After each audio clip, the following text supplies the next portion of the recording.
sõbrad, Level TV on taas teiega, vahepeal olid jõulud, uus aasta, ema sünnipäev ja Leveli 3 aasta sünnipäev. Nüüd oleme jälle rahulikult teiega, et teile rääkida sukast uudist, et kas te teate seda, et te saate tulla siia Levelisse enda pidu ka pidama. Ja mitte siis, kui kõik linnarahvas on, tulete siia kohe varem. Oleme teile spetsiaalselt kinni, tulete kell 7, kell 8, ainult teie jaoks oleme avatud. Vajan saame DJ-d, paaris on ülihea pinnad ja usun, et saame väga head diilid ja kokkulepet teiega. Nii et just parim võimalus tulla siia oma sõpradega oma pidu pidama siia ja linnarahva lubame alles sisse kell 12. Nii et tunde saate siin mõnusalt olla oma sõpradega, nautida seda kõike, seda klubi tunda privaatset hõngu selles uhkes öölokaalis.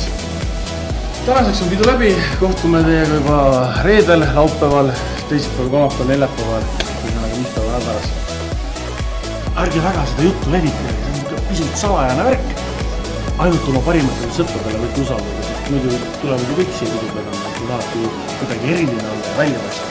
Nii et igal õhtul on võimalik kas või pühapäeva õhtul tulla siia sõpradega, alates kella 7-8 tulla pidutsema ja mitte keegi teine siia sisse ei saa enne, kui te ütlete, et on õige aeg vaatas südavust. Kohtumisene taas Level TV-s. Ma olen paari tagasi. Tšau!